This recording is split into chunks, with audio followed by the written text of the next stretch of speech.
What if Raphael produced Tay House? I know it's absurd, but let me show you two tracks, and I want you to pick the one that sounds better in your opinion. So this is the example number one.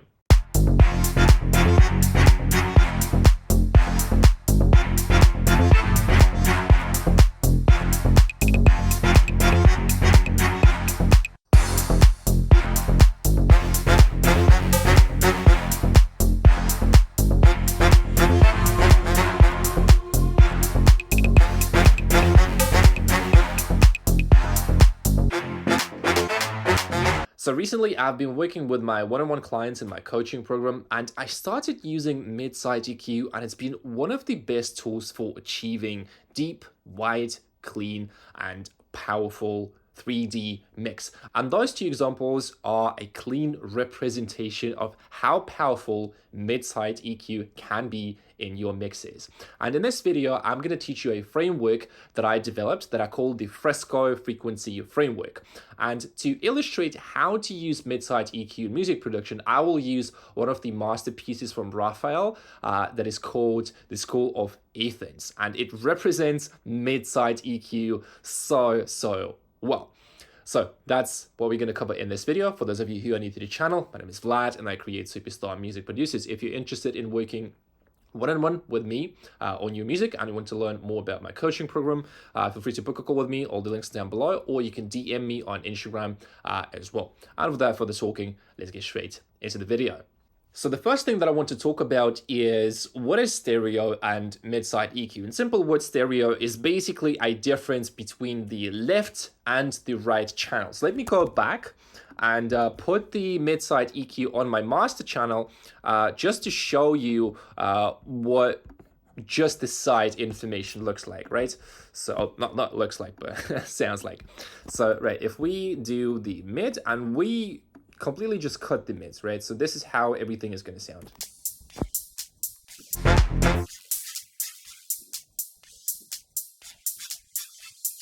So this is just the side, right?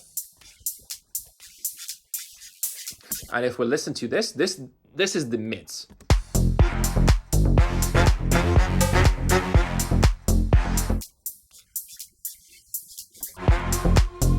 So in a nutshell, stereo is the difference between the left and the right channel.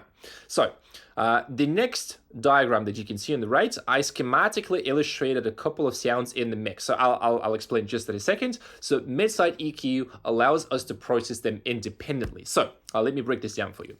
So we have in the middle, we have the kick and the bass, and on the sides, we have the pad, we have the lead, right? So now here, as you can see again on this diagram, the lead is red and it's a little bit wider. So it's not like it takes all the stereo space, but it is kind of wider than the kick and the bass, right? And the pad has maximum width. So what mid-side EQ allows us to do is to process those independently, because still, right, the lead will have some sort of information in the middle, as well as the pad, as well as the kick and the bass. Sometimes the kick and the bass could be like a little bit wider. But mid-side EQ essentially allows us to independently work with this thing.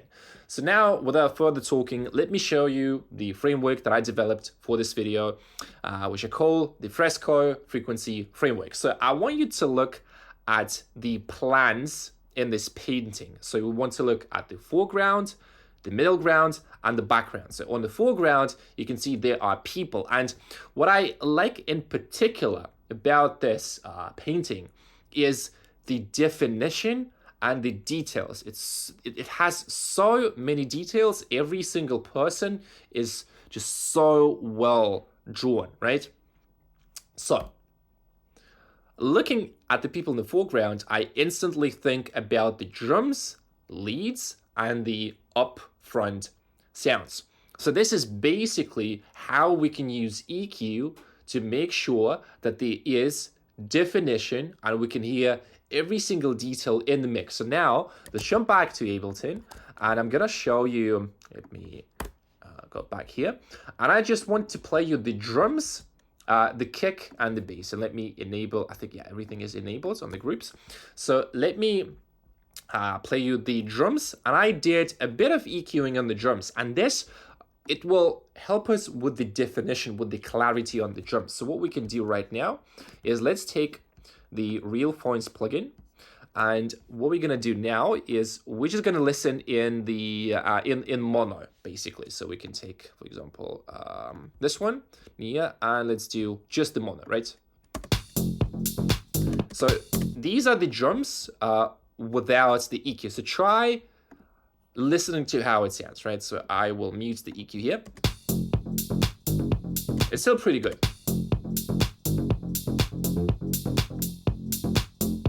So even though it is in mono, you can see how much mid-side EQ affects the way that we, not the way, but like the positioning of the instruments in the mix, right? So by removing the sides here, we are positioning the low end of the drums more in the middle, which gives us like this strong low frequencies, like sort of low frequencies of the drums in the mix, right? And then by boosting the mid on the 1.5K, we are giving a little bit of this like body, we could say, to the drums. And then this one, this mid gives a bit of like sharpness to the drums. And this stereo, it gives really nice width. So again, this is an example. And just by looking at the painting, again, think of the details, think of the definition, how every single element is defined in the mix. So this is essentially what we are trying to achieve, right? Again, so I just want to read from the presentation. Raphael did amazing work with the definition and the detail for every single element on the painting. We could refer that to exceptional work with the group and individual EQ in the mix, right? So I'm not going to show you like individual drums EQ, but I'm going to show you individual EQ on the instruments. Okay, so let's go to the next slide. Let's illustrate mix elements with the painting. So we could sort of use this painting to illustrate how everything is sounding. Like not sounding, how everything is positioned. So for example, like the mid could be the kick and the bass. The people like in the middle of the picture, these are the leads, the vocals, and the drums. And the rest of the people, like up in the foreground, like more like up front, this could be like ear candy effects and those kind of sounds. Again, this is just a schematic representation to make it easier to visualize how we can use mid-side EQ. And yeah, so that's kind of it.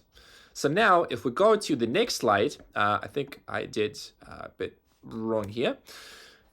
Let's illustrate the pads, the chords, and the atmos. So those, you can see those parts on the painting. So the floor on the foreground, the walls with the statues, like the ceiling. This is more like the pads, the chords, the atmospheres, the sounds that are more in the background that create this like the fullness of the mix. They create sort of so-called ceiling in the mix, right? So this is the fresco frequency framework. So we have to think of the mix as a combination of different elements, right? So I'm gonna like play you a couple of sounds, and let me first play you. I'm just gonna play you the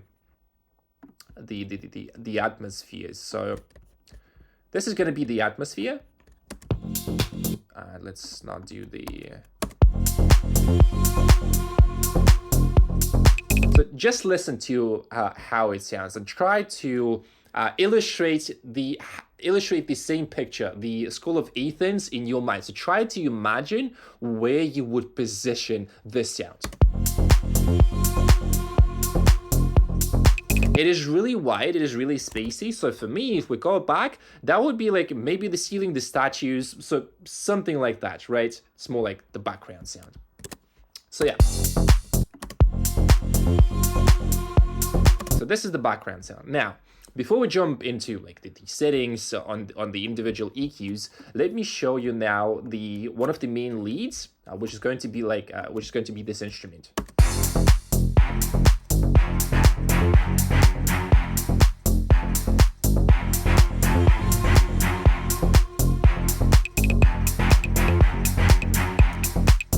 So if we now jump back to the presentation, this is where I would position it, right? So it is somewhere here. So lead focus on the drums. Like it's really mid-focused. It is not too stereo. It has a bit of width, right? So again, we could jump back and look at this diagram, for example, right? So that's how I would call like the lead. It's like medium width. It's somewhat white, but also at the same time, it is more like in the middle.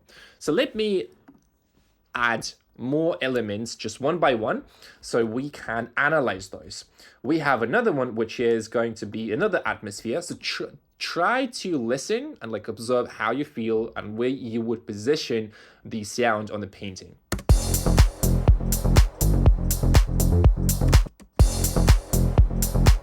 We can try without the drums. And now without the EQ. Like so muddy, right? So where would you position this one? Again, if we go back, I would probably position it more like the pad here, or like pad Atmos, like on this diagram. And the lead is here is green, so this is like a really good representation. We'll get to this part of the presentation as well.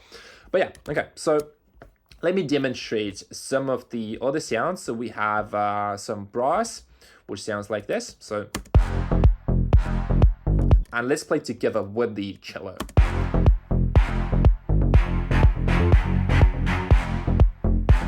So you can feel the brass as it is more like, it's somewhat in the middle, but the higher frequencies of the brass instrument, I think that this was like a trumpet or something that I used, they are wider, they're basically wider.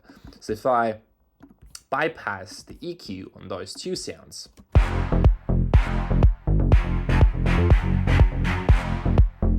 like it sort of feels that it is wide, it is sort of clean, but not really. You need a little bit of shaping on the sound. So if you listen to this one,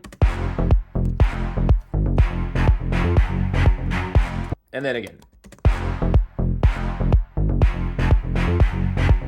and now with the EQ,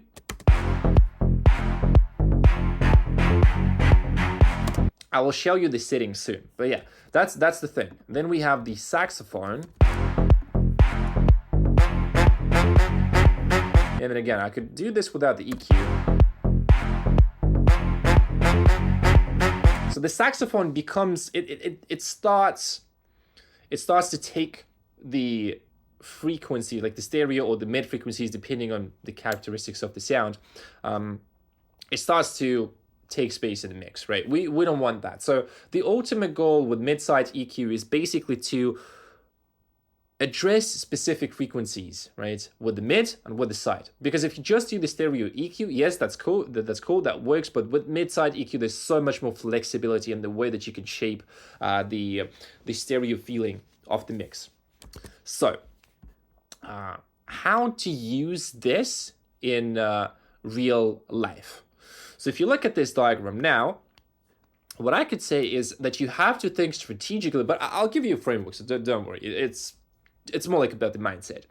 You have to think strategically and design your mix. When you have a clear plan on how you want it to sound, it is very easy, right? So in this case, it's like a very schematic representation of a potential mix. So pads, Atmos, more like in the background, pretty classic. Kick, bass could be in the middle, but maybe you take the bass and you make it like this. But then, of course, you have to keep in mind that the wider is the kick, the wider is the bass, the less bass, excuse me, we would have for the other elements, right? So again, it is really all about thinking how much space do I have in the mix and what can I do with the sounds that I have. But this is just like a really schematic representation of a potential mix again.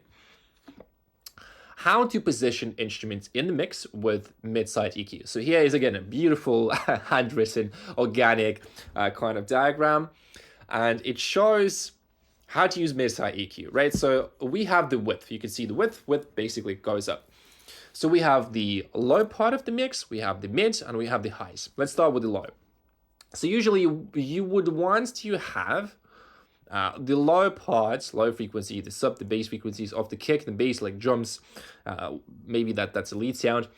you want to make sure that those are more in the mid. Like you want to make those narrow. It's like, it's a rule of thumb, not that you cannot break this rule, but most likely and usually it would sound much better if you just follow this as a framework. But then again, I'm not anyone to tell you how to produce your music. If it sounds good, it sounds good, because I hate rules, I break rules, I do what I want. Just make sure it sounds good. We have the mid section. So in the mid section, we could have chords, leads, vocals, mid drums, like percussion, what have you. So in this case, those sounds, they could have a little bit of width. So again, something like here we could see. So not the pads width, like max width, but more like the red width. Has a little bit, but it's mostly like still in the middle. And then we have the high part of the spectrum. So the higher we go with the frequencies, the more we can pan the instruments. And I'll show you like a lot of specific examples. We're going to break down the individual examples of the instruments. So in this case, yeah, we have Atmos, pads, back vocals, FX, high drums, lead layers, all that jazz, right? So essentially, rule of thumb, the more we go down in frequencies to like 20 hertz, the more in the mid you have to position the instruments and the sounds. And the higher we go, the more you can pan, the more you can EQ, add some like weird stereo effects, and so on. So now, what we're gonna do is, before I jump into project back again, how to position instruments in the mix. So just take a look visually, right? I want you to look at this visually. look at this visually. This is, this is ridiculous. But yeah, we have lead number 1. And we have lead number 2. So take a look how I did the stereo. So the green one is the mid, and the blue one is the stereo. So basically what I did, it's like mirroring. So if on one sound I'm reducing the stereo, it automatically means that I could boost stereo on the second one without those sounds clashing or like conflicting with each other. So that's the thing. So on lead 1, I wanted to put it like more in the middle, and lead 2, I removed from the middle. So after doing something like that, so something like this, they create a synergy, right? They just sound really good together. So we'll break down those examples. And then take a look at the Atmos. Again, on the Atmos, I cut both the side and the mid, because like essentially you don't want to have too much side information between like 0 and like 100, 200. Like starting from like 150 is like roughly 200. You can start boosting like a little bit of like width and stereo, but again, like just see with context. Let's break this down. What we have. So first, I want you to take a look at the Atmos, right? So the Atmos sounds like this, and we're gonna listen first like in stereo and then in mono, just so I could show you the emulation, right? So listen to the Atmos. It is this sound. Just take a look and let's listen. It feels really nice, really white, but if I remove the EQ, like it still sounds pretty cool. But again, as I said, it needs a bit of additional shaping. So what I did here, I removed the mids from the mids from the mid. No, but like mid frequencies from the mid channel. And then I boosted a little bit on 2K, but I would probably want to boost it maybe around, I mean, still, it works. You have to test, right? Still, this is good. And by doing so, we are positioning the sound more on the stereo field, right? So again, I just want to show you the same thing, but in mono. So this is without. It takes a lot of space, but like this, you see we freed up quite a lot of space in the middle, and then we follow the same concept. The best thing to listen to how the mid-side EQ would sound in the mix, just listen to the mono, just mono the signal, and then let's do the cello. So this is with the EQ. So I'm gonna mute that.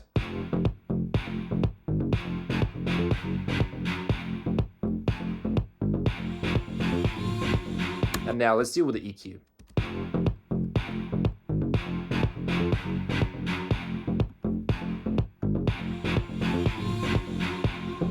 once again, I just want to listen to this section where we have the both the cello and the atmosphere. Listen to this once again. And then one more time. So you can see how those two sounds, they sort of interact with each other. And then again, like, don't be afraid to cut even like -9. Again, if it sounds good, it sounds good. Yeah, so I would say like,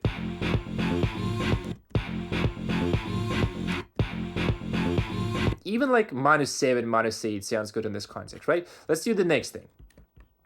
Let's do the brass. So on the brass again, I want to show you the settings.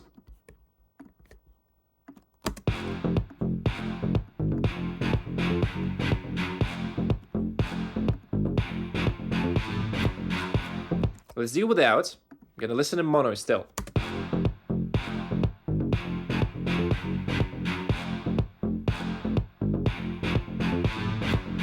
Let's just listen to this section again.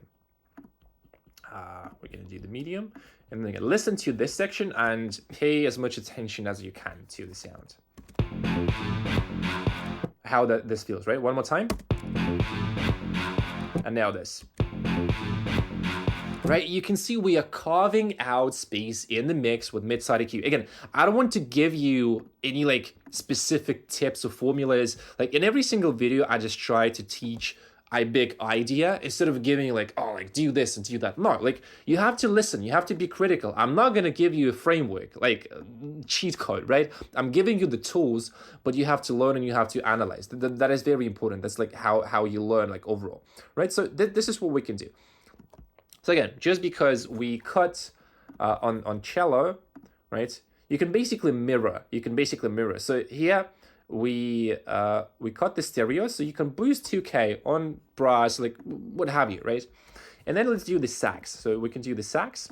Okay, did I enable? Yes, everything should be enabled. This is good. Yeah, let's listen to the sax. So the sax, I was thinking how to position it because like I have quite a lot of layering, right? So I sort of use the same frequencies as for the cello. I think we can do mine.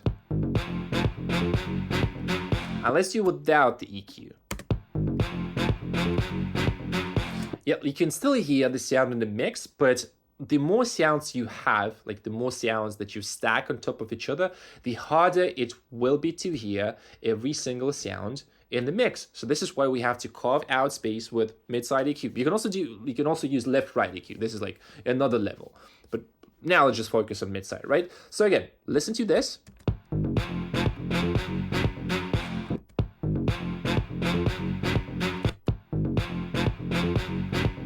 Like so easy. It is so. And then for example, maybe we want to boost a little bit on the side.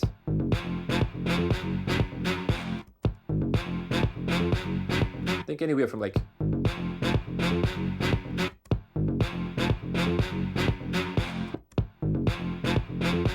I think this sounds pretty natural. Do not mix with your eyes. Like never do this. It's like the worst mistake, right? So again, bypass. Still good, but with this, and then you can just experiment with the frequencies. I think 1K sounds the best. Just simply because we cut the mids and then we boost the sides, right? So it's always about like, not like mirroring. I don't want you to just mirror, but it's more about like compensating. If you cut, you can add, just because you have a bit more space here, right? And then the same logic we could use for any instruments. Let me do 2 more instruments for you here, and then we'll end the video, because I think that's enough. So I had the accordion, like absolutely love this instrument. So what we can do here is, first of all, I would like to saturate it like a little bit.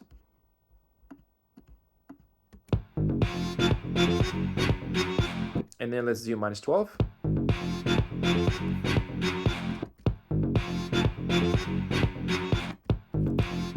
And now let's do the EQ.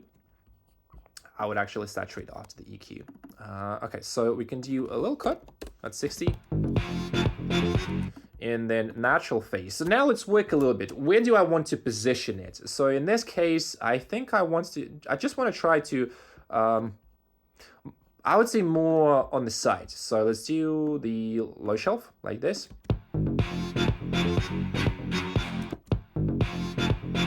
So we can do like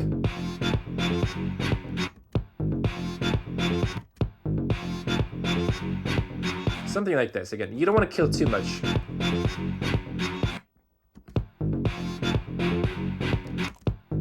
And then we can try the side. Because we already have the cello in the middle. So again, I could be more gentle, maybe. Yeah, so you can see. And I'm doing this all in mono just to illustrate how powerful this is, right? Now what we can do, we can boost this on the side. So why not? It is not like...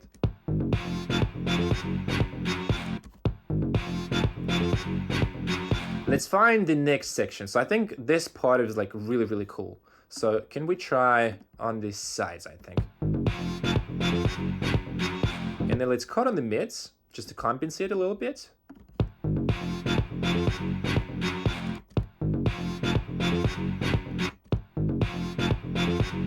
Now turn this off, listen to how it sounds.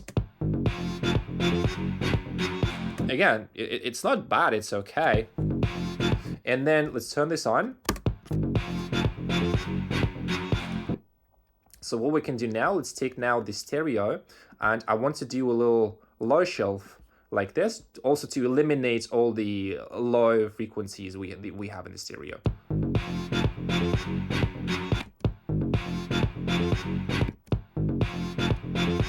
I think somewhere here should be.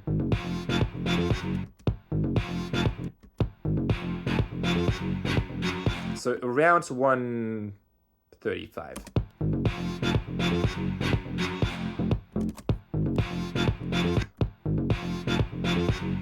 So this is it, and then we can work a little bit on the mids. So I think on the mids again, so I thought to myself where I want to position the sound, right? So we can do cut on the mids. Again, I'm trying to carve out a little bit of space. Or no, let's do like this. We're gonna boost the mids and cut the sides, right? Like this. Look, actually, like looks like a pattern, right? So kind of cool.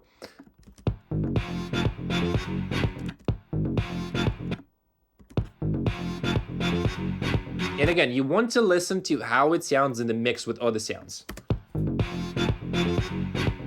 It sounds a little bit muddy. Now. Cool. So now we can sort of test what would be better if we do like this, or I think in terms of the positioning, if you listen to the cello,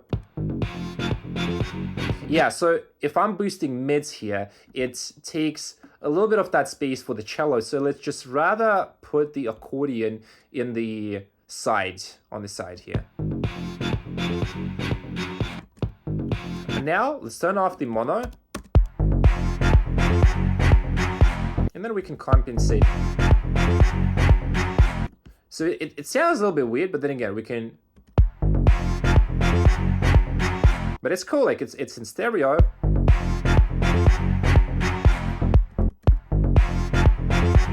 And now we can turn the volume up a bit.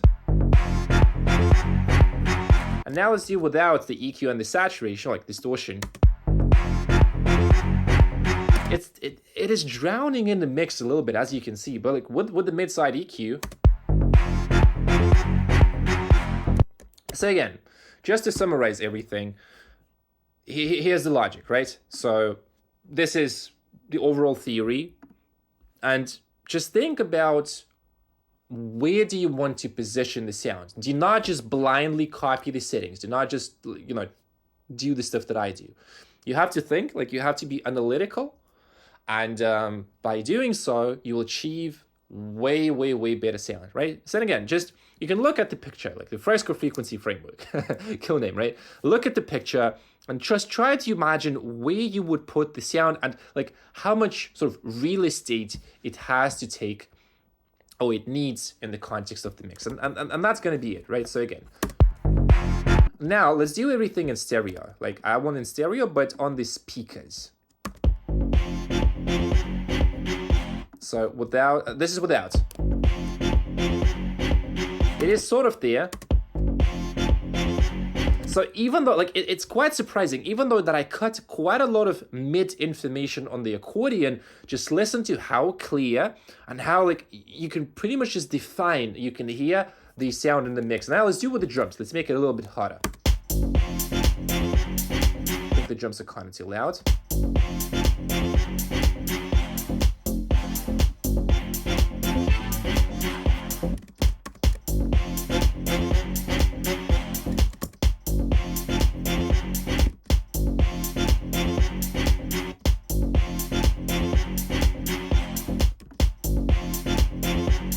Again, like with a bit of saturation and, you know, maybe I'll do more boosts with analog EQ, but it sounds good, right? You can see how powerful that could be. And then to summarize everything and to end this video, let's take a look at the stereo buzz, so like sort of the master processing.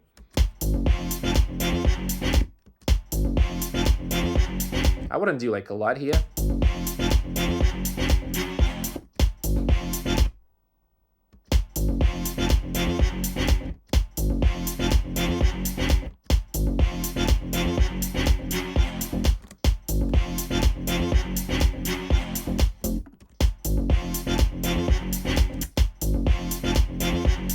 Let's do without the real phones. You can see how powerful this sounds, right?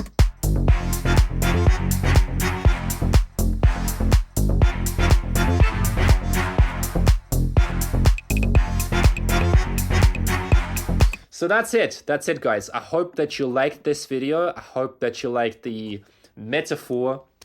I like the style of videos that I'm using. I'm just trying to think of, you know, a piece of art that is able to illustrate the concept in music. So yeah, that's gonna be it, guys. Thank you very much for watching. Hope you enjoyed the video. Don't forget to subscribe, leave a comment below, and I'll see you guys in the next video.